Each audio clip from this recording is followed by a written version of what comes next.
What is your childhood trauma? A white man? No! You okay, father? Fuck me badly once, shame on you. Fuck me badly twice, shame on me. Buffy. That's why they put the I-A-F-B-I, bitch. Dazzle me. Do I have a massive asshole? You think a depressed person could make Each this? other's soulmates. You were my best friend. You gave me a cookie, gave you cookie. You were mine, too. This is a love story. Yourself. Bonjour et bienvenue dans Ami, le podcast où on pense que Nick Miller est un sex symbole. Tout à fait. Who's that girl? It's Anaïs. Waouh, j'ai pas meilleur comme lancement. Moi, c'est Marie. Aujourd'hui, on explore un sommet de romantisme sériel, emballé dans un sommet de conneries, et c'est un compliment. On revient sur l'épisode 15 de la deuxième saison de New Girl, intitulé « Un baiser pas volé » en français, et qui contient justement ce qui pourrait bien être le meilleur baiser de l'histoire du petit écran. En tout cas, quand on l'a vu pour la première fois, je crois, à l'époque, c'était clairement notre préféré. Oh oui. Pour rappel, New Girl, c'est une sitcom créée par Elizabeth Merriweather et diffusée entre 2011 et 2018 et qui est disponible sur Disney+ en France. Fais-nous un petit pitchounet de New Girl pour ceux qui l'ont pas vu. C'est une sitcom qui a été très regardée et qui est très populaire, mais Ouais. au cas où. New Girl, c'est l'histoire de Jess, qui est une instite à Frange et qui vit une rupture très difficile. Et donc, après sa rupture, elle doit trouver un nouveau logement et elle va s'installer en coloc avec 3 hommes très attachants et très sensibles et très amusants. Et elle va développer assez rapidement une tension sexuelle un petit peu masquée avec un de ses colocs qui s'appelle Nick. C'est quoi ton rapport à la série ? J'ai adoré cette série au cours de sa diffusion. Je l'ai jamais finie, mais je me souviens que j'étais totalement accro à l'époque et ça faisait partie des séries que je suivais religieusement. Je ne l'ai jamais revue depuis. Et c'est vraiment pas une série dont on parle très souvent, toutes les deux. Mais cet épisode, et la dernière scène de cet épisode en particulier, a sans doute été très important pour nous deux. Et je me souviens que pour le coup, ça, on en avait discuté à l'époque. T'as regardé jusqu'au quand ? Je crois que dans mes souvenirs, je me suis arrêtée après Prince. Ok. Pour moi, Prince est apparu dans New Girl et je me suis dit, c'est bon, on peut s'arrêter là. Tu vois. Genre, j'ai plus besoin de... On ne pourra jamais aller au-delà de cet accomplissement. Et toi, c'est quoi ton rapport à la série ? Comme toi, j'étais assez fan de la série lors de sa première diffusion et comme toi, je m'étais arrêtée au bout d'un moment. Et après une rupture il y a 6 ans, je m'étais retrouvée à la revoir en fait. J'avais tout bingé et du coup, j'avais fini pour la première fois. Et je pense que une des raisons, on va en reparler, pour lesquelles beaucoup de gens se sont arrêtés, c'est aussi à cause du couple Nick et Jess. Quand ils se sont mis ensemble, il y avait un peu de sel qui avait disparu. Et en fait, la série les fait rompre à nouveau après. Et il y a de nouveau une tension sexuelle au bout de quelques temps qui se recrée. Et j'avoue que même les dernières saisons m'ont plu. Il y a d'autres choses qui fonctionnent dans les dernières saisons et qui fait que je sais pas si je la reverrai en intégralité, mais c'était un plaisir de la regarder en tout cas. Et oui, cet épisode très très marquant. Mm-hmm. Est-ce que tu te souviens la première fois que tu as vu cet épisode d'ailleurs ? Oui, j'ai crié. J'ai littéralement crié. Et je me souviens plus si je t'ai écrit juste après mais je pense qu'il s'est pas passé beaucoup de temps entre le visionnage et le moment où on a dû débriefer. Certains ont vécu ça avec le Red Wedding dans Game of Thrones. Je l'ai vécu aussi d'ailleurs, le Red Wedding dans Game of Thrones. Et juste après, il y a le baiser de Nick et Jess dans New Girl. Vraiment, ça a été un tremblement de terre télévisuel. Tu t'en souviens, toi, du moment où tu l'as vu ? Ouais, très bien. Et surtout, je me souviens du lendemain où je suis arrivée à BuzzFeed et tout le monde en parlait. Ouais. C'était le sujet de conversation de la journée. C'était le baiser entre Jess et Nick et à quel point ce baiser était réussi. Parce que c'est pas juste qu'ils se soient embrassés et qu'on attendait ça depuis longtemps, c'est que c'est un baiser d'anthologie. Et je me souviens que pendant les jours qui ont suivi, on regardait ça en boucle. En fait, il y avait des petites vidéos qui passaient sur Twitter et on était vraiment plusieurs collègues à revoir le baiser très souvent, quoi, parce que c'est vraiment un très bon moment. Moi, c'est ça, je crois que c'était pas un espace physique forcément dans ma tête, mais c'était sur mon téléphone. Genre, je me souviens qu'il y avait les messageries étaient pleines à craquer pendant les heures et les journées qui ont suivi la diffusion de cet épisode. Qu'est-ce qui se passe juste avant qu'on arrive à cet épisode ? Bon, c'est pas une série à beaucoup de rebondissements, mais ce qu'il faut savoir, c'est que Nick est toujours un peu un loser, mais surtout, Jess est en couple avec un mec qui est, pour le coup, assez bien, qui est un beau mec, qui s'appelle Sam, qui est médecin, je crois même qu'il est pédiatre, donc vraiment, il a tout pour lui, tu vois, et qui est vraiment beau et sympa et cool, et on le voit dans cet épisode aussi, donc elle est très heureuse en couple avec lui, tout se passe bien. En même temps, on peut se dire qu'il va rien se passer entre elle et Nick pendant un petit moment. Et la série est assez douée là-dessus parce qu'elle la met toujours en couple avec des mecs où tu te dis, t'as aucune antipathie envers le mec. Tu te dis, ah bah ouais, il est super. Mais en même temps, c'est pas Nick. Mais c'est pas le loser qui vit à côté d'elle, dans la chambre à côté d'elle. C'est clair, mais qui est tellement sexy. C'est une série dans laquelle il y a très peu d'antagonistes et c'est ça qui est très plaisant aussi. C'est que les conflits sont jamais très forts et c'est une série qui repose assez peu sur le conflit. C'est beaucoup plus des situations comiques, très attachantes. Ouais. Est-ce que tu peux résumer cet épisode en 30 secondes ? En gros, les 3 garçons de la coloc décident de sortir et de pécho. C'est une motivation très importante pour les 3 pour des raisons différentes dans l'épisode. Et pendant ce temps-là, Jess est accusée de toujours casser un peu le swag des garçons quand ils sortent tous ensemble. Le cooler, donc la refroidisseuse. Voilà, et donc ils lui disent « Tu peux pas venir avec nous parce que sinon on va pas réussir à pécho ». Donc elle est un peu enfermée, la pauvre, dans l'appart parce qu'ils lui interdisent de venir avec eux en soirée. Et Jess, il faut le dire, c'est un personnage qui est un petit peu enfantin et très amusant. Perché, quoi. Ouais, un petit peu perché. Et donc, le fait qu'elle se retrouve toute seule à l'appartement, la plupart des gens normaux diraient « Ok, je vais regarder un film ou une série ou aller boire un verre avec d'autres amis ». Mais elle dit qu'elle doit vider son placard et ça se transforme en elle qui joue à des jeux toute seule en se déguisant dans l'appartement. Et ensuite, elle entend des bruits bizarres dans le couloir, donc elle a super peur. Donc, tous les garçons reviennent à l'appartement un peu plus tard dans la soirée avec aussi les différentes possibilités romantiques qu'ils ont réussi à récolter. Et ils jouent à un jeu tous ensemble qui implique à un moment d'enfermer Jess et Nick tout seuls dans une pièce et de leur dire vous ne sortirez pas tant que vous ne serez pas embrassés. Et ils ne veulent pas s'embrasser, mais comme on va le voir plus tard, le rapprochement va quand même avoir lieu. La première scène de l'épisode, c'est que Nick a reçu un colis par erreur qui est un trench de femme et il est persuadé que ce trench lui apporte la chance qu'il doit avoir et fait de lui un nouveau personnage, c'est Trench Nick.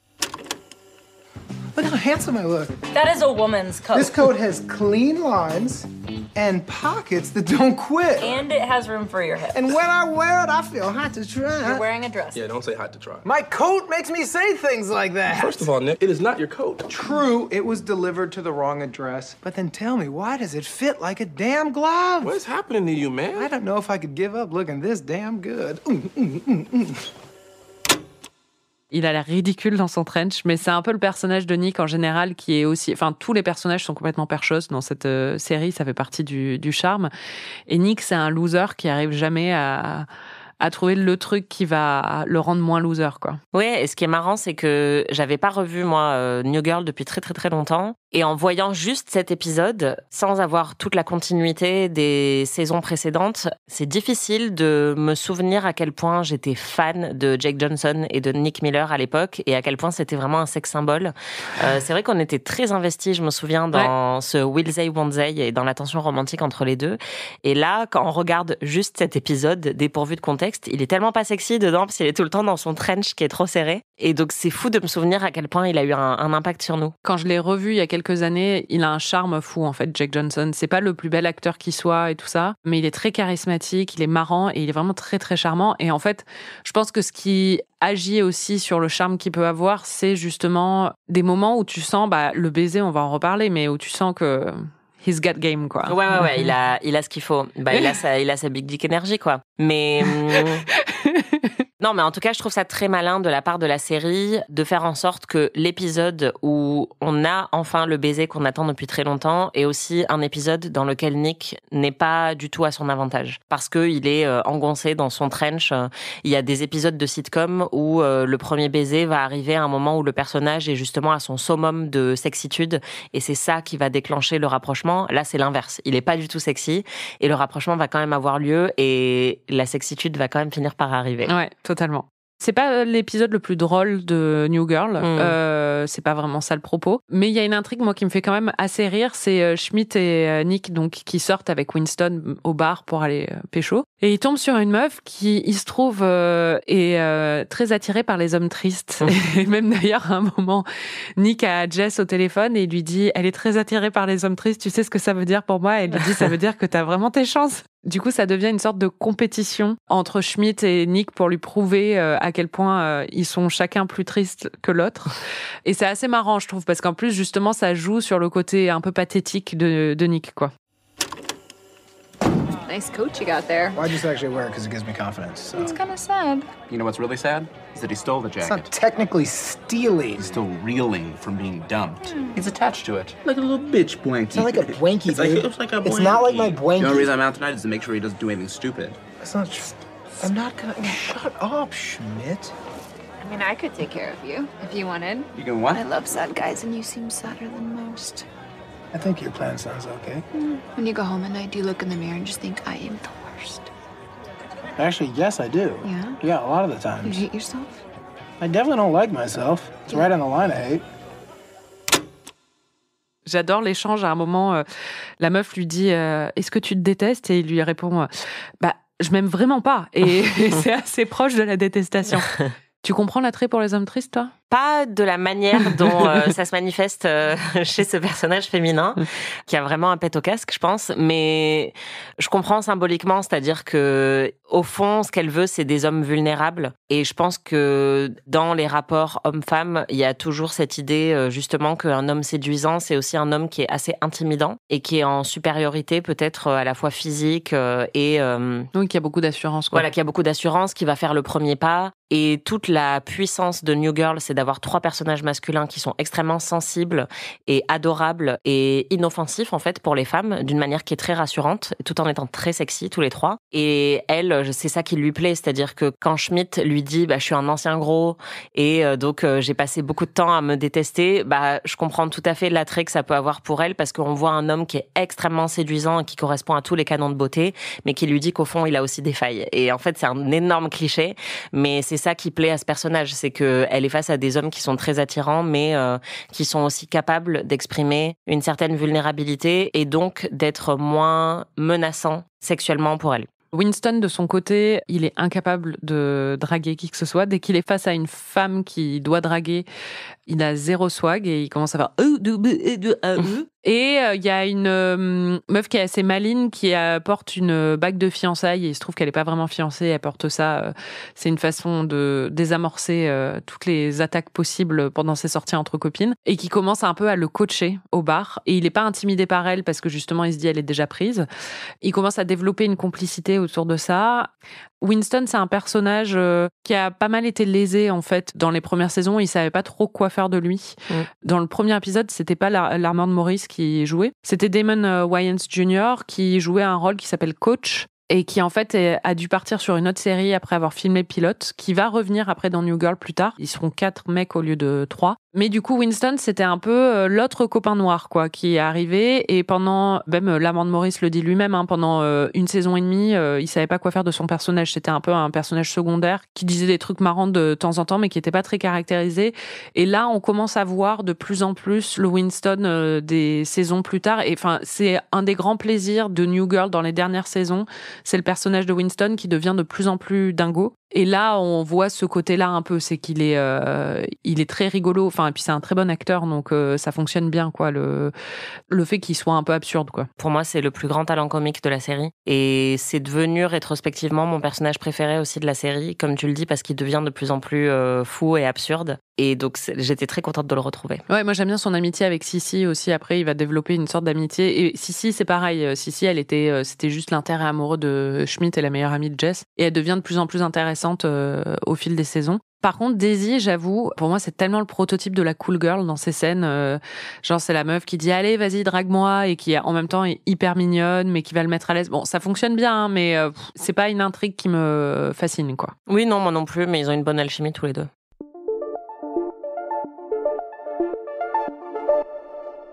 Parlons un tout petit peu du personnage de Jess. Donc là, elle est à son max d'immaturité un peu dans cet épisode où elle est complètement paniquée par des grattements à la porte.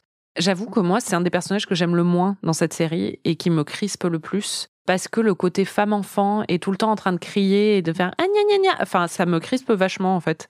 Je trouve Zooey Deschanel très charmante et très jolie. Et je pense que c'est une bonne actrice et tout ça, mais je trouve qu'elle n'a pas le talent comique de ses compères dans la série.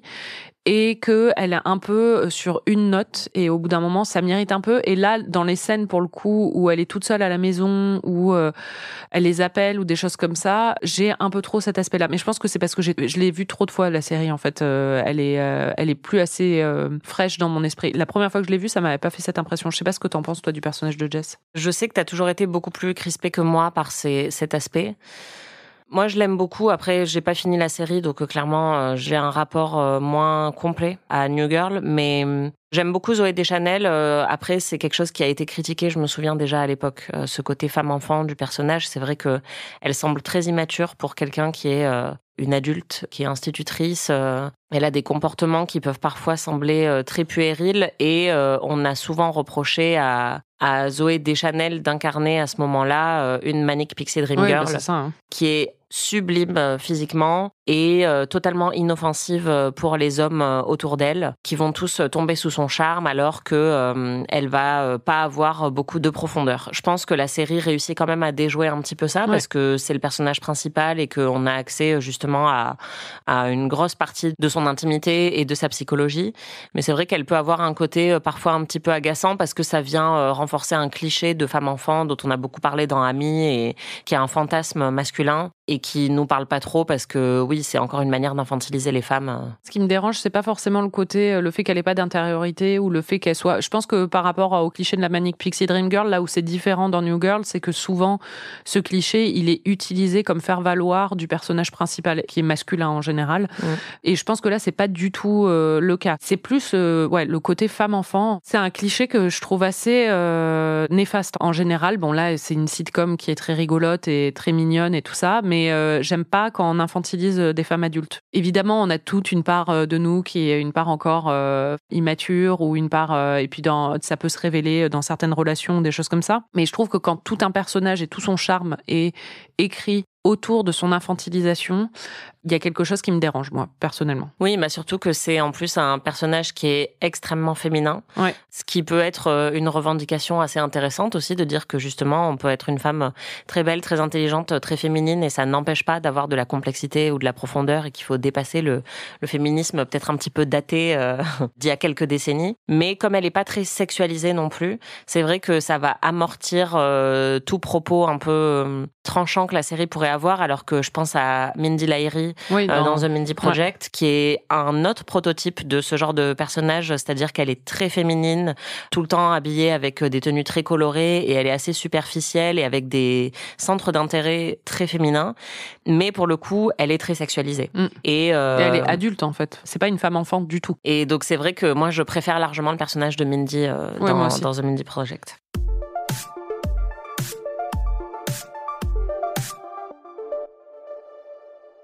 Quand les garçons rentrent enfin au loft, ils décident de jouer à True American. C'est devenu un jeu assez culte. J'ai jamais rien compris aux règles. T'as déjà joué à ce jeu ? Oui, j'ai joué à ce jeu très fréquemment, y compris le soir de mon 30e anniversaire où tu étais présente. C'est vrai, j'ai failli te dire, moi, j'ai jamais joué à ce jeu, et en fait, j'ai joué, j'ai un souvenir, mais c'est vrai que j'étais pas très sobre ce soir-là.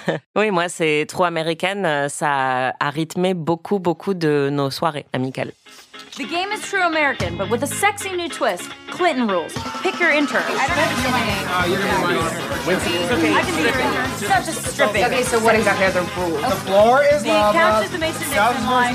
We're not doing cabinet. No cabinet. No cabinet. No cabinet. 1, 2, 3, 4. Je comprends toujours pas les règles. Moi non plus, c'est pas grave. D'accord. Tu les comprends au moment où tu joues, et c'est le plus important. Et tu oublies après, mais en fait, c'est justement un jeu qui a été créé à la base dans la série pour parodier tous ces jeux qui ont des règles incompréhensibles. Et donc, quand on regarde la série, on ne comprend pas du tout ce qu'ils sont en train de faire. Mais ensuite, évidemment, Internet s'en est emparé pour en faire un vrai jeu. Il y a une des règles, c'est qu'on doit inventer les règles. Et donc, c'est très marrant à faire en temps réel, puisqu'on peut faire un peu ce qu'on veut. Mais le truc de base, c'est que the floor is lava, donc on ne peut pas marcher par terre. Donc on doit grimper sur des meubles, ce qui est toujours une catastrophe quand on n'est pas très sobre. Et donc on doit commencer en criant 1, 2, 3 JFK. Donc en plus c'est un jeu qui s'inspire beaucoup de l'histoire politique américaine. Donc quand des Français y jouent, c'est encore plus drôle. Et donc voilà, nous on y a joué assez fréquemment avec notre bande de potes. Et donc le début, c'est juste qu'on doit tous grimper sur une chaise, un tabouret, une table, ce qu'on veut, et ensuite hurler des trucs et compter à l'envers. Et c'est très très drôle. C'est ça la beauté de ce jeu, c'est qu'on peut y jouer en étant très bourré et en inventant un peu les règles au fil du jeu. Au milieu du jeu, Jess essaie de se rattraper pour permettre à Nick de choper la meuf qui est très attirée par les hommes tristes.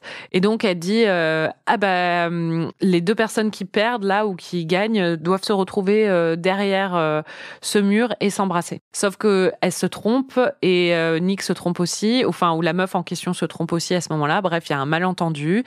Et c'est Nick et Jess qui se retrouvent derrière le mur à devoir s'embrasser. Et là, il y a énormément de pression et ils n'ont pas envie de le faire.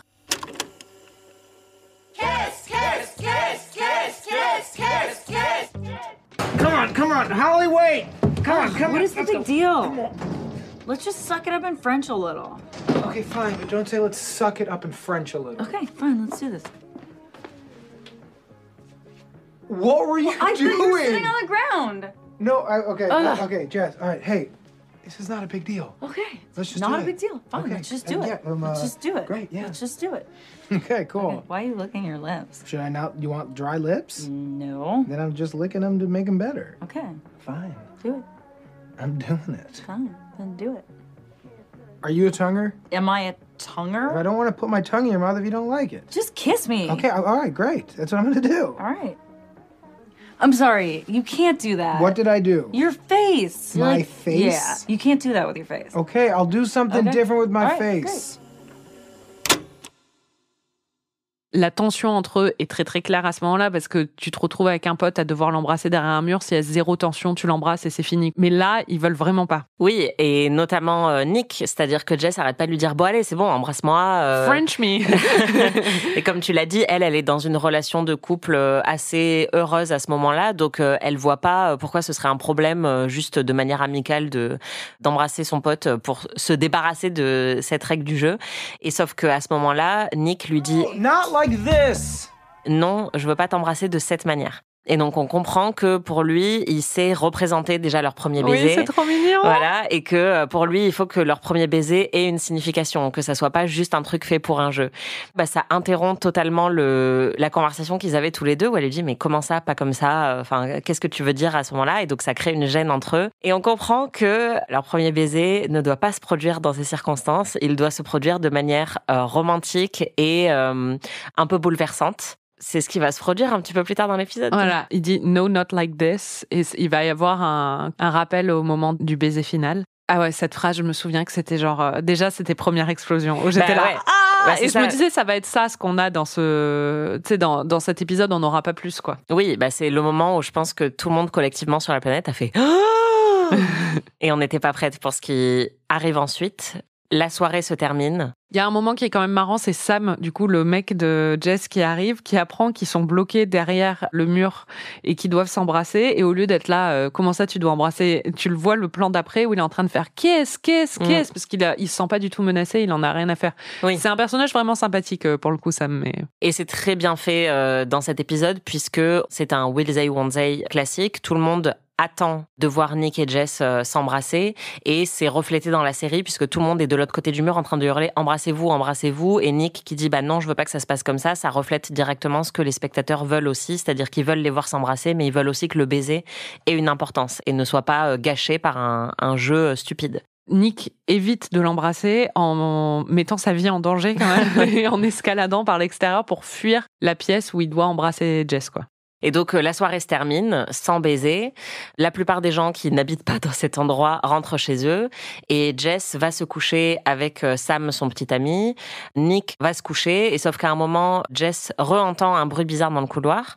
Elle appelle Nick en lui disant « J'ai peur, qu'est-ce qui se passe ?» Intéressant qu'elle n'appelle pas Sam. Tout à fait. Et donc, ils se retrouvent tous les deux dans le couloir entre leurs deux chambres, puisque leurs deux chambres se font face. Ils identifient l'origine du bruit, qui est un chien qui appartient à la meuf à qui appartient le trench. Donc, Nick doit rendre le trench qui lui donnait beaucoup d'assurance, dans lequel il dormait quand même.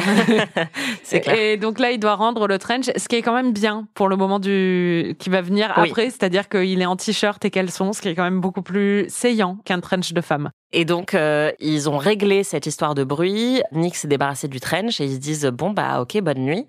Et ils s'apprêtent tous les deux à repartir chacun de leur côté dans leur chambre. Sauf que là, Nick fait demi-tour, il attrape Jess, il l'attire contre lui et il lui fait un baiser absolument incroyable qui dure assez longtemps et qui est zoomé par la caméra à ce moment-là. Un baiser très passionné. Et à la fin du baiser, il lui dit, je pensais plutôt à quelque chose comme ça.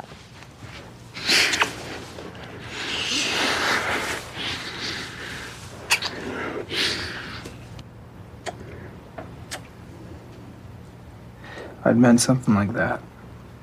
Ah, c'est incroyable. Et voilà, tout le monde a pété un câble en voyant cette scène. Ouais, et ce qui est intéressant, c'est que je me souviens de plein de gens qui parlaient de pourquoi ce baiser fonctionne autant, et c'est aussi parce que il y met tout son corps, quoi. Il y a un truc où... Non, mais c'est vrai, c'est-à-dire que c'est pas juste... il l'embrasse avec tout son corps, quoi. Il la prend dans ses bras et on sent... c'est fougueux. Je crois que c'est Jake Johnson, on lui avait dit un truc... C'est ça c'est la petite histoire derrière en plus. Je crois que quelqu'un qui était sur le tournage, je me demande si c'est pas Elizabeth Merritt-Weather, qui lui avait dit, il faut que tu l'embrasses comme ça et tout ça, et il lui a dit, je sais comment embrasser une femme. Ouais. Et nous en avons la preuve. Exactement. Et du coup, vraiment, ouais. C'est-à-dire que Nick, je pense qu'il y avait pas mal d'ambivalence. On avait envie que ça se passe. Il y avait le Will They One Day pendant tout le long et tout ça. Mais je pense que le côté un peu schlag et loser de Nick était quand même très présent. Donc il y avait plein de moments où t'étais là, tu peux trouver mieux, quoi. Et en fait, dans ce baiser, t'es là, ouf, il y a quand même une alchimie assez certaine. Ah ouais, c'est génial.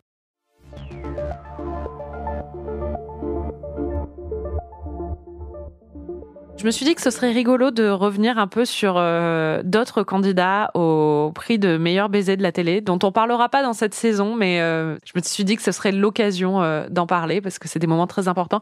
Est-ce que toi, tu en as qui te sont venus en tête immédiatement ? Moi, j'en ai plein. C'est quoi les tiens ? Il y en a 2 qui me sont venus tout de suite parce que je me souviens aussi de la réaction que j'ai eue au moment du baiser, justement. Le premier, c'est The Good Wife, où c'est entre Will et Alicia, où il y a une tension sexuelle qui dure pendant plusieurs saisons. Et spoiler alert, ils finissent par s'embrasser et il y a un procédé de mise en scène qui est vraiment très, très intelligent à ce moment-là. La tension sexuelle est très claire et très évidente pour eux deux. C'est-à-dire que c'est vraiment pas un truc qui se découvre. Ils savent qu'ils sont attirés l'un par l'autre et qu'ils ont envie d'être ensemble. Et donc, une soirée, après avoir pris un verre ensemble, ils décident de prendre une chambre d'hôtel. Sauf que quand ils montent dans la chambre d'hôtel, l'ascenseur, il y a un petit qui est passé juste avant et qui a appuyé sur tous les boutons. Ah oui, je me souviens. Et la façon dont la scène est bâtie, c'est qu'en fait, la caméra, on voit l'ascenseur s'ouvrir et se fermer à chaque étage, et à chaque fois, ils se rapprochent de plus en plus. Et il y a leurs mains qui commencent à se toucher. Et c'est incroyable. Non, vraiment, c'est un super baiser. Et encore une fois, pareil, Josh Charles qui joue Will Garner, on sent qu'il sait ce qu'il fait. Donc, excellent baiser. Je me souviens quand ça s'était passé, on ne parlait que de ça le lendemain, tous les gens qui regardaient cette série. C'est d'anthologie. Et le deuxième aussi, et c'est pareil, c'était un truc où je me souviens qu'on en avait beaucoup parlé le lendemain au travail. On parlait vraiment de sujets très profonds à BuzzFeed.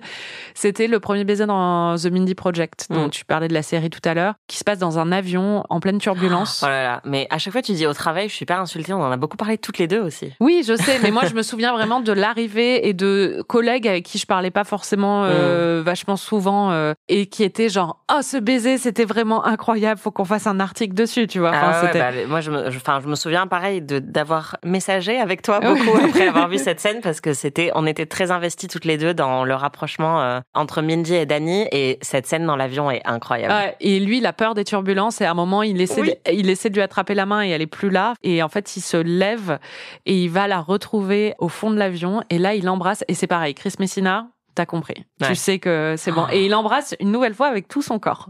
Non, mais il la prend dans ses bras en même temps. Ouais. Donc, la seule scène qui a surpassé ça, c'est quand il a préparé une chorégraphie pour elle. Oui, sur Alaya. Ouais, une de mes scènes de série préférées. Il m'arrive de revoir quelques épisodes de certaines séries où c'est juste la montée en tension juste avant, justement, le premier baiser. Donc, Mindy Project, je me souviens que j'avais vu les 4-5 épisodes juste avant. Ah ouais, c'est génial. Ouais. Et toi ? Alors moi, j'ai pensé à plusieurs. Je te rejoins sur ceux que tu as cités. Il y en a un que je t'ai montré assez récemment, qui est celui de Norma et Big Ed dans Twin Peaks The Return. Ah oui, c'est vrai. Avec Otis Redding derrière. Ouais, c'est vrai, c'est vrai. Oh là là. Un des plus beaux baisers de l'histoire de la télévision. Et après, dans les plus classiques, le premier baiser entre Eric et Sookie dans True Blood. J'avoue que j'ai un peu pété un câble quand ça s'est produit. Spike et Buffy, Once More with Feeling. Ah oui. Ouais. Incroyable. J'étais aussi très investie dans Spike et Buffy. Et il y en a un qui correspond aussi beaucoup à ce qu'on a vu dans New Girl et ce dont tu as parlé dans The Mindy Project, etc., qui est un peu le précurseur de tout ça. C'est le premier baiser entre Sam et Diane dans Cheers, qui se produit dans un épisode qui s'appelle Showdown, qui est l'épisode 21 de la saison 1. Et donc, c'est deux personnages qui ne font que se chamailler, que tout oppose, qui doivent travailler ensemble et qui travaillent dans un bar donc qui s'appelle Cheers. Et ils font que se prendre la tête pendant tout cet épisode. Il y a eu un Will They, Won't They qui a monté et a été bâti pendant toute la saison 1. Et là, ils s'engueulent et ils finissent par s'embrasser. Et c'est cette série qui a inauguré aussi la tendance des Will They, Won't They dans les séries télé pour justement tenir une narration de longue durée entre plusieurs personnages et faire revenir les téléspectateurs jusqu'à ce qu'ils aient enfin droit à leur baiser.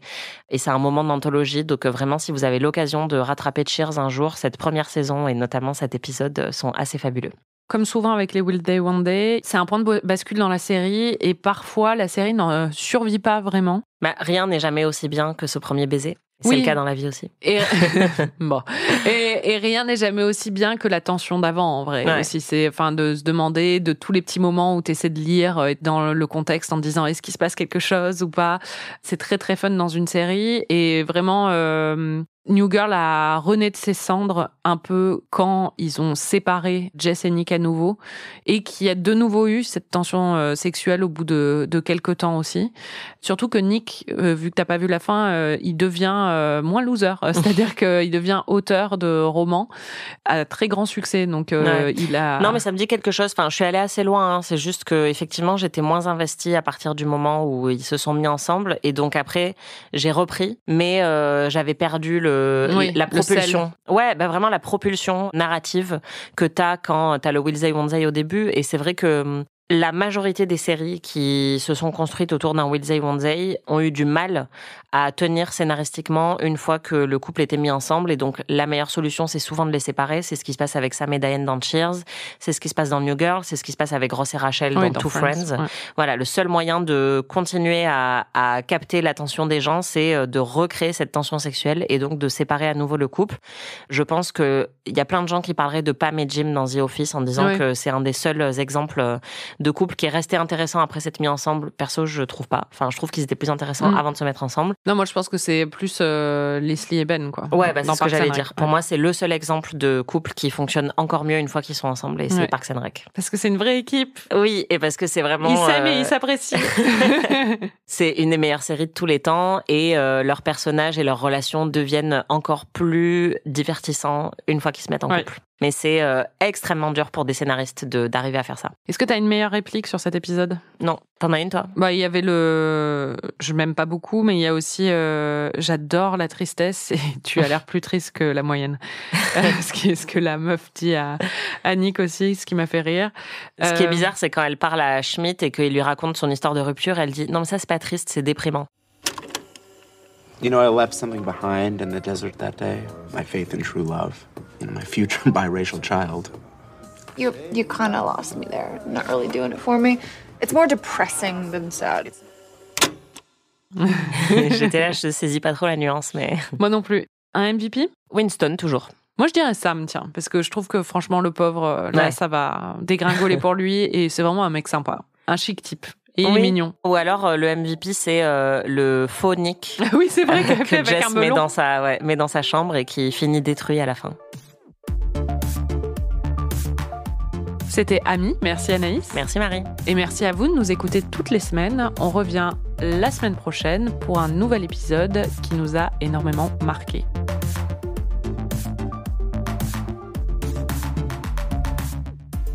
Ami est un podcast d'Anaïs Bordage et Marie Telling, produit par Slate Podcast. Production éditoriale, prise de son et réalisation, Aurélie Rodriguez.